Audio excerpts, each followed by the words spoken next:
Hello बच्चों। आज मैं आप लोगों को क्लास 9th की जो आपके पास डीओई की तरफ से सपोर्ट मटेरियल की बुक आती है ना, तो ये बिल्कुल लेटेस्ट एडिशन की बुक है 24 टू 25 की, जिसमें आज हम चैप्टर नंबर 6 अपना रेखाएं और कोण इसे स्टार्ट करने वाले हैं। इंग्लिश मीडियम में भी सेम यही बुक मैंने लगा रखी है लेटेस्ट एडिशन की, चैप्टर भी वही है लाइन्स एंड एंगल्स। तो चलिए हम यहाँ पर शुरू करते हैं। स्टार्टिंग आपको पता है कि माइंड मैप वगैरह दे रखे होते हैं, आप लोगों को पॉइंट्स वगैरह दे रखे होते हैं जो आपको एग्जाम टाइम पे रीड करके जाने चाहिए। हम अपने वेरी शॉर्ट आंसर से स्टार्ट करते हैं। आपसे यहाँ पर क्या कह रहे हैं, if angle is equal to its complement, एक एंगल अपने कॉम्प्लीमेंट एंगल के इक्वल है, देन द एंगल इज, तो एंगल बताओ कितना होगा। ठीक है, हिंदी मीडियम में भी सेम यही कह रहे हैं। यहाँ पर स्टार्टिंग वही दे रखी है, पॉइंट्स वगैरह आप रीड कर लेना। यदि एक कोण अपने पूरक कोण के समान हो तो प्रत्येक कोण का माप क्या होगा। अगर एक कोण उसके पूरक कोण के ही बराबर है, अब पूरक कोण मतलब कॉम्प्लीमेंट्री एंगल्स होते कौन से एंगल्स हैं, ये वो एंगल्स होते हैं जिन दो एंगल्स का सम 90 डिग्री होता है। अब वो कह रहे हैं दोनों एंगल्स बराबर हैं, तो 90 का आधा कितना होता है 45, तो फिर दोनों एंगल्स कितने होंगे 45 डिग्री के ही तो होंगे, क्योंकि मेरे कॉम्प्लीमेंट्री एंगल्स होते ही वही हैं जिनका सम 90 होता है और उसका आधा 45 और 45 होगा।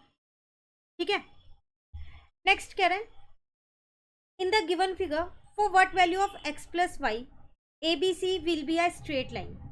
x प्लस वाई की ऐसी कौन सी वैल्यू लिखे यहाँ कि ए बी सी जो है एक स्ट्रेट लाइन बन जाए। सेम हिंदी मीडियम में दी गई आकृति में x प्लस वाई के किस मान के लिए ए बी सी एक रेखा होगी। x प्लस वाई का ऐसा क्या मान रखेंगे कि ए बी सी जो है वो एक सीधी रेखा बन जाएगी। तो आपको पता है एक सीधी रेखा पे रैखिक युग्म बनते हैं, लीनियर पेयर बनते हैं स्ट्रेट लाइन पे, और उनका सम होता है 180, तो इसका मतलब इसका आंसर होगा 180। क्लियर है, चलिए नेक्स्ट कह रहे हैं in figure angle AOC and angle BOC form a linear pair. ये वाले दोनों एंगल्स एक लीनियर पेयर बना रहे हैं, तो एक्स की वैल्यू निकालो। सेम हिंदी मीडियम में आकृति में कोण एओसी और कोण बीओसी एक रैखिक युग्म बनाते हैं, तो एक्स का मान ज्ञात करो। तो आपको पता है जब ये रैखिक युग्म लीनियर पेयर बना रहे हैं तो फिर इन दोनों का सम कितना होगा 180,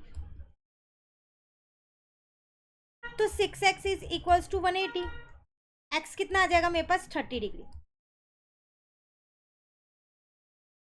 क्लियर है, चलिए क्वेश्चन 4 पे आ गए।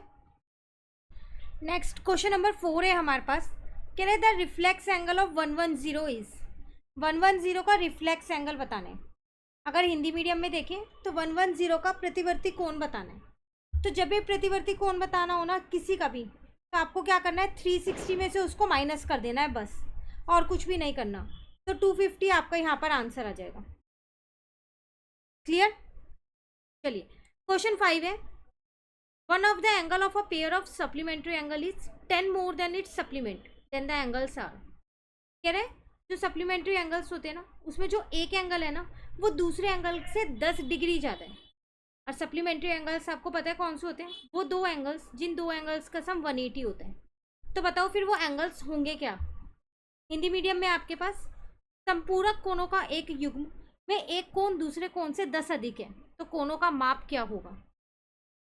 कह रहे जो संपूरक कोण होते हैं ना, तो उन दो कोणों में एक कोण जो है वो दूसरे कोण से 10 डिग्री अधिक है। अब बताओ कि वो दोनों कोणों का माप होगा क्या।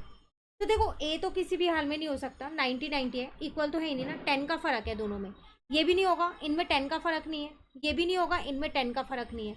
आंसर आ जाएगा सी, क्योंकि इन दोनों में 10 डिग्री का फर्क भी है, और अगर आप इन दोनों को प्लस करते हो तो 180 भी आ रहा है। क्लियर है, चलिए तो आज हमने क्वेश्चन नंबर 1 to 5 कंप्लीट कर लिए।